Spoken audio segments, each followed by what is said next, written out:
And I keep my words, ladies and gentlemen, as I say, 10, 15 seconds, and we're going to continue our journey. Of course, we're talking about the Nigerian national team facing the national Moroccan team. And of course, the game that you all love, Mobile Legends. Or what I would like to see, it's Mlbb. And of course, we're going to see some excitement, joy, sadness, and it's always a part of the competition. مشاهدينا الكرام، دقائق جد معدودة قبل بداية هذا المعركة الملحمية بين نيجيريا وكذلك المنتخب المغربي الذي سيؤدي إلى محال، سيعاني، سيقاسي كذلك لا محال، لكن دائما وابدا في رحلة البحث عن التذكرة للمرور إلى الشق الثاني وهو التأهل إلى أراضي المملكة العربية السعودية بالرياض والتنافس كذلك على جوائز قيمة. Of course, tonight will not be perfect unless we hear our beloved casters, both in both languages. Arabic, of course, with the Donbig and Zoldik. On my right side with the English stream, ladies and gentlemen, without further ado, we're going to pass it to our beloved casters. معلقين الكرام، مواهبنا المغربية، كل التوفيق بإذن الله. Thank you so much. And now, welcome here. We've finally made it. We're coming at you live from Casablanca, Morocco. I'm Naisu, and this is, of course, Mirko, and we're here for the African Esports Championship. We're kicking it off with day number 1. We started online, man. Now we're here. Yeah, man. I mean, the journey to get here has been amazing. You know, it's been spectacular. Even all the way here when we got here, man, it's just really, really amazing. You know, it's a beautiful city here in Casablanca. We have had a very good experience so far, but hey, honestly, I'm just waiting for the games here. And I think a lot of you guys back at home watching are also waiting for the games. You heard it earlier from our wonderful host. It's Morocco taking on Team Nigeria. Yep. The host country here. You can see, we're going to take a look at the lineups first, though. Taking a look at the lineups, we've got the team from Nigeria, like you mentioned, Don Dipsy, Big Daddy Hades, Rockstar Alfie, Aizen, and Tevor. These guys are locked and loaded, ready to go. And I mean, referencing back from, you know, what we saw in the online qualifier. Again, as we look at Nigeria, I think we got to see them on stream maybe once. Yep. Now, for the lineup from Morocco, we didn't get to see them in the online qualifier, right? Because they are the host country, the host national team here, of course.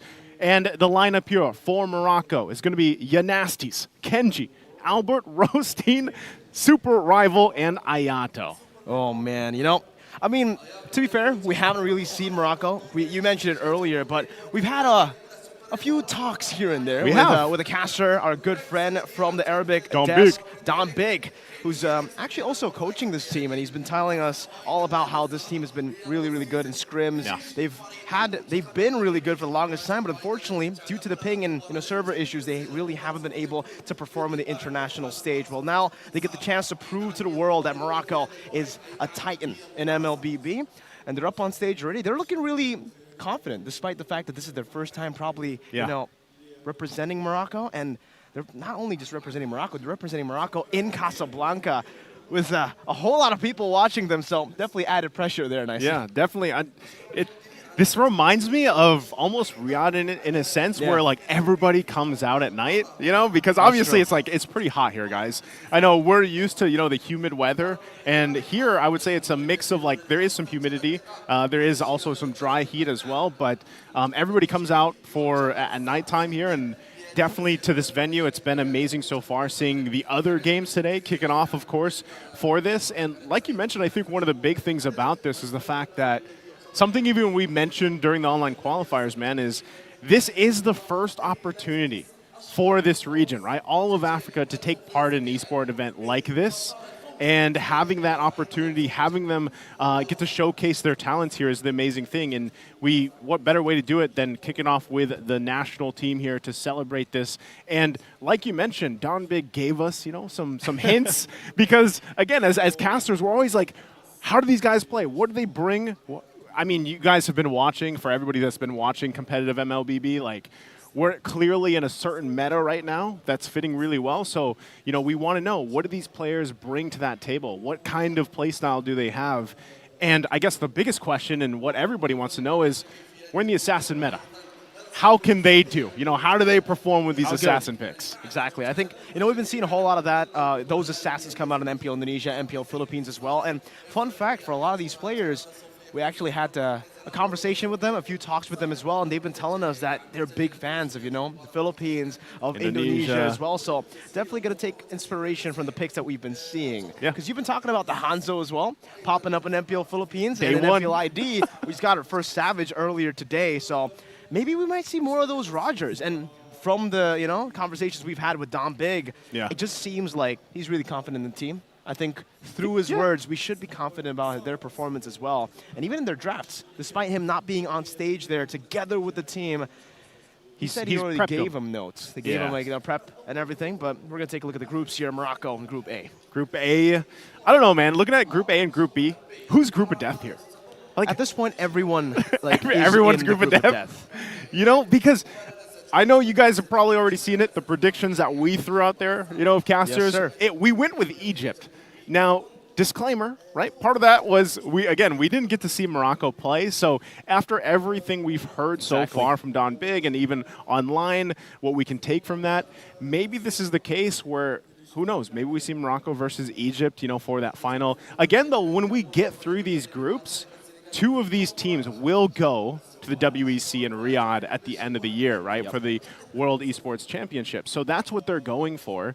And so, again, we do have the men's teams playing this out. And just to take note, too, there's games happening off stream, just like we had in the online qualifiers, guys.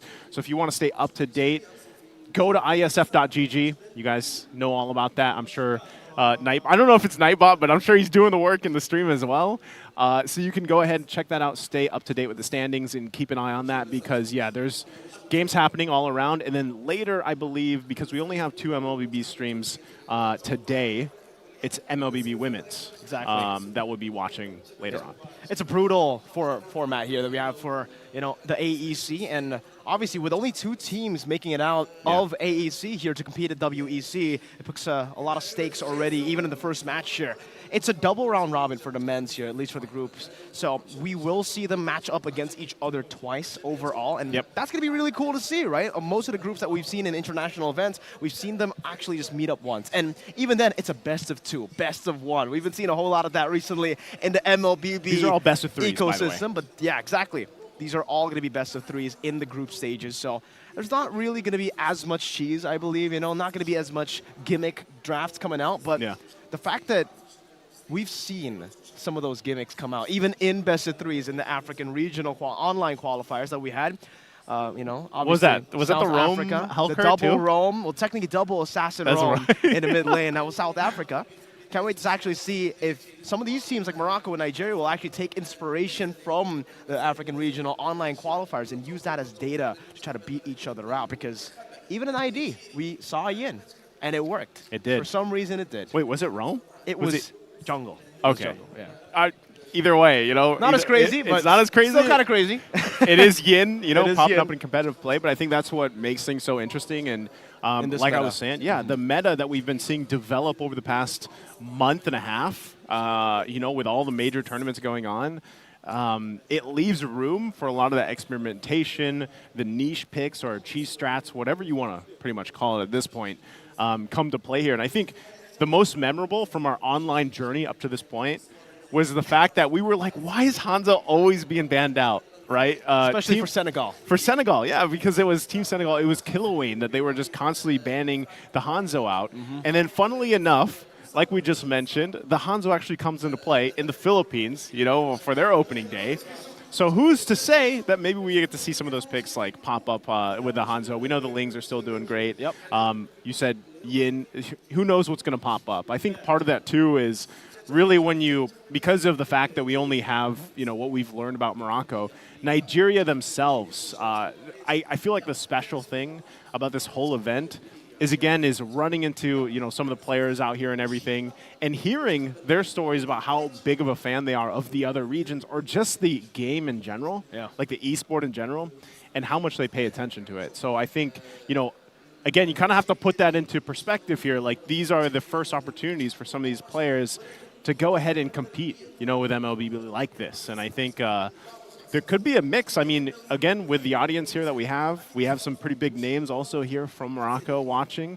And, this is a chance for them to really represent their country and everything else with the national teams. It's time to put themselves on stage and on the map for Mlbb esports. And for the longest time, we really haven't been able to see a lot of African teams, right? Because I think for the longest time, even in Iesf, we've seen Egypt play really, really well. Even in the main stage, I think Egypt and Saudi Arabia actually made it to top 4 just last year, together with Indonesia #2 and the Philippines obviously winning it just last year at the Iesf WEC 23. But now that we are seeing a lot more of these African teams, I'm hoping for some upsets to happen here, Nice, you know? Yeah. Morocco, will we even consider them an underdog at this point, right? Because from all the words that we've heard from Dom Big, it seems like they're coming in as the favorites. And speaking to some of the pro players as well on stage, some of the pro players behind the stage, they've also been saying that Morocco, they've had a very, very keen eye on Morocco. Just looking at them, seeing what they have to bring on the table, because they've heard some good things as well about them.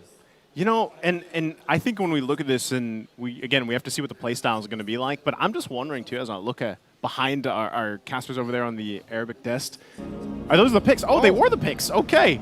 So, hey, welcome to game number 1 here in this best of 3 that we're going to see witnessing for the AEC once again. Morocco here on that blue side, Nigeria here on the red.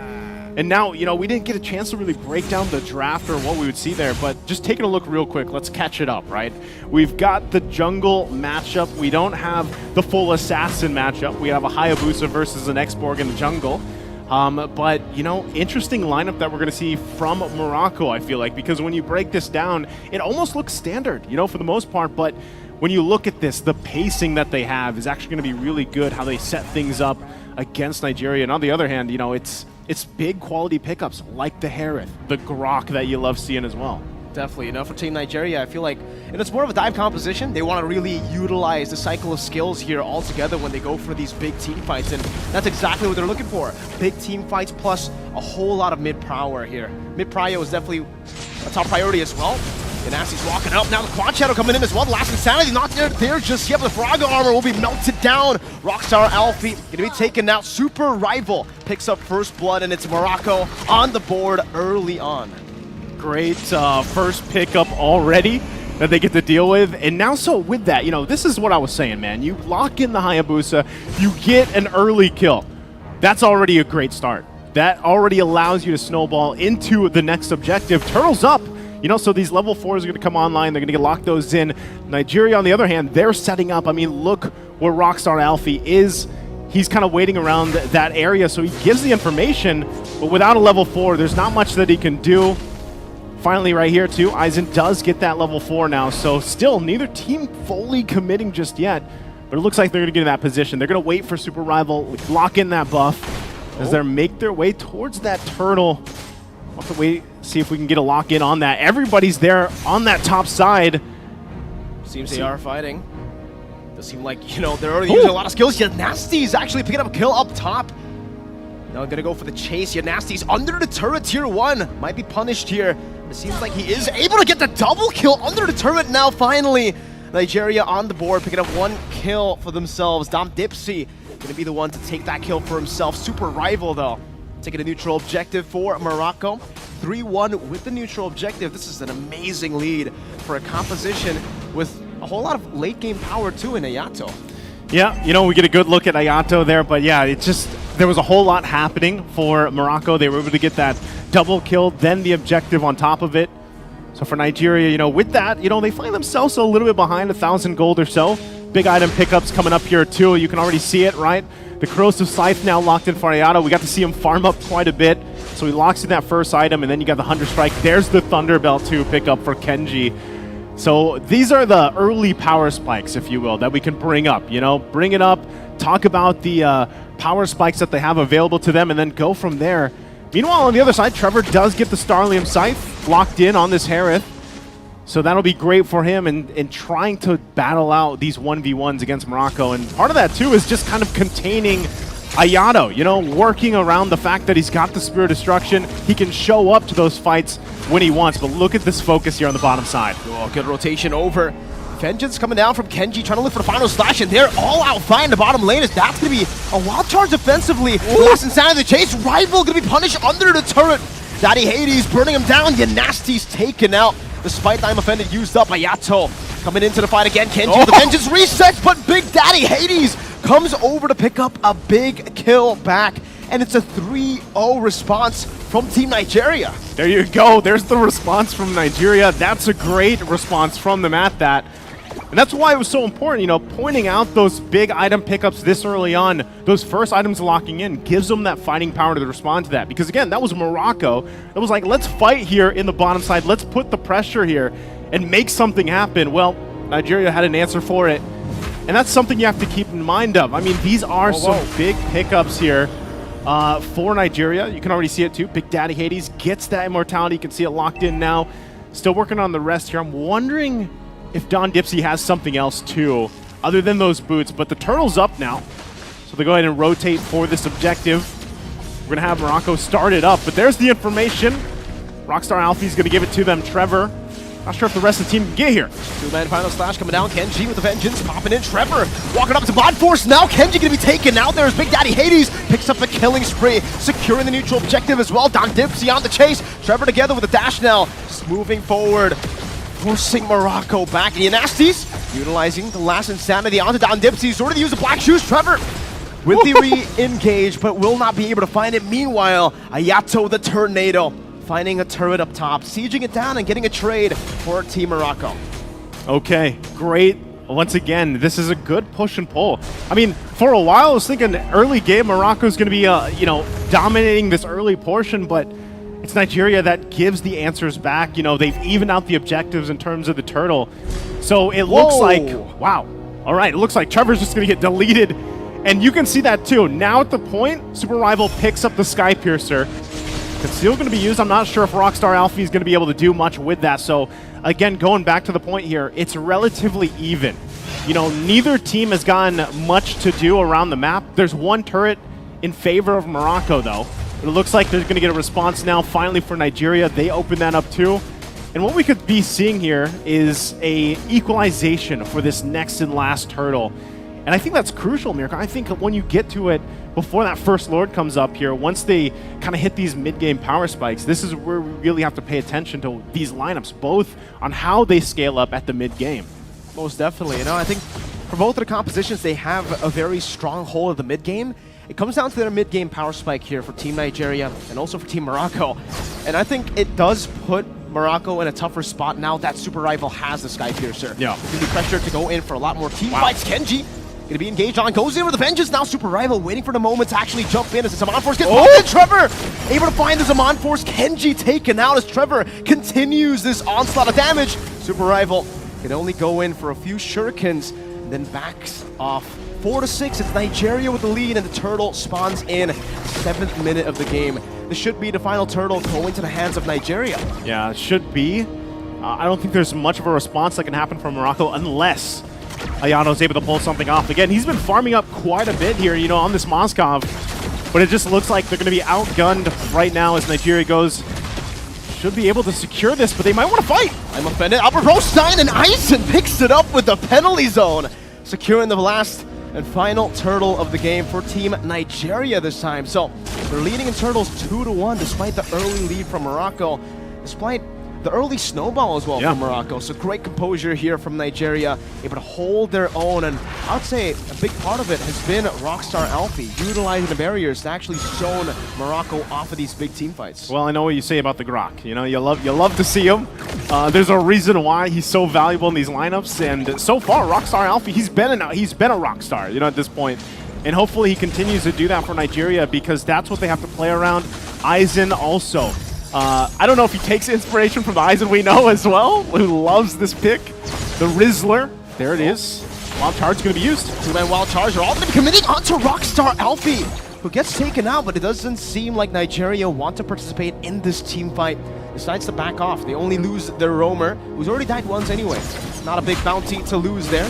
And yeah, man, so far for Nigeria, I feel like it's just playing around a neutral objective, but Team Morocco are already going in the bottom lane, engaging under the turret actually. Kenji a bit too aggressive. Ayato picking up the turret right now. His last insanity will be used up. Kenji, great flicker out of the last insanity. The Spear of Misery coming down. Roasting, unable to find the I'm Offended. Great moves from Trevor.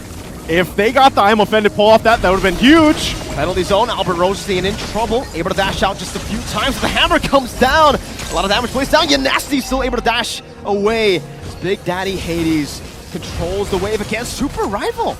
Rotating over to the mid lane, finding that turret. Tier 1 Kenji. Oh! Spear of Destruction finding its mark. Kenji now with a vengeance. Resetting over. Good purify out, but Don Dipsy, despite the black shoes, still unable to escape as Super Rival stays busy up top. Wow. Okay. And this has been the constant back and forth we've seen from the early game up until this point. And now that the Lord is up, Morocco, with the recent swing they had in their favor, are going to be in a good position to go ahead and start this one up. I'm not sure if Nigeria wants to actually contest this. It might be better that they just give up the first Lord for now. I know it's relatively even in terms of economy, but they would have been out too late, basically. And so that is the Lord secured here for Morocco. Still, Rockstar Alfie gets the information for the team here. They're just securing the objectives, getting the resources. And we'll see where they go from there. Again, it's kind of a struggle when you look at Nigeria's lineup on trying to push the map, trying to open up a little bit, trying to get the space that they need here. But I would say, their defensiveness when they have to play against these Lords is actually pretty good. Yeah, I think, again, when they have someone like a Lilia the Harith as well, especially considering they got beefy boys up front to tank up a lot of damage, they should still be able to defend this, but it does seem like Aizen was caught earlier up against 3 members in an enemy or in his own jungle. Yeah. That now has been taken control of by Team Morocco. They're clearing the waves really well, actually, going for the side lanes first, and now decided to go for the Lord push in the mid lane against Super Rival on the quad channel. Lord in the mid lane all alone. Is on that turret as Kenji tries to put into pressure. Final slash connecting. Meanwhile, up top, Aizen going to be engaged upon. Big Daddy Hades still holding on to the Lord. Stopping it, denying it from going in. Ayato, Abyss Walker out away from Rockstar Alfie and Big Daddy Hades. Great defense from Team Nigeria. Man, that's what I was saying. Their lineup. Super Rival. A whole lot of damage. Kenji now with a vengeance as well. Super Rival picking up a killing spree under the turret. That's Nasties with a penalty zone to try to look for more, but unfortunately, there's no follow-up. But they've done enough to distract them to give Super Rival the time in the side lanes to do work. And that's a lot of work he's putting down, man. That's another tier 2 in the bottom lane. He's doing work, to say the least. I mean, even Super Rival. Whoa! Oh. Albert Rosenstein with an amazing 2-man. I'm offended. Aizen with a penalty zone connecting on the 3, but there's no one there to follow it up. The Nasties doing nasty things to Team Nigeria right now, splashing him with damage as Albert Rosenstein with the Yato will just go for the turret. That's a tornado for you. Able to stay for a bit. Last Insanity coming out from Big Daddy Hades with the trade back. The Super Rival continues this in the bottom lane. Kenji knocked up together, has the vengeance. The final slash, great purify out of it. Now with the shadow kill into the back line. Oh, the Sky Piercer almost ticked off the Wintercrown just there. Trevor able to escape the base now. Be targeted down 12 minutes in. Team Morocco secure game number 1. And there you go, game number 1 going to the hands of the host team here. Morocco will make it work and make it happen. Very decisive, on how they approach that too, and how they kind of, I gotta say, man, either way, Nigeria and Morocco here, it could have been anyone's game at one point.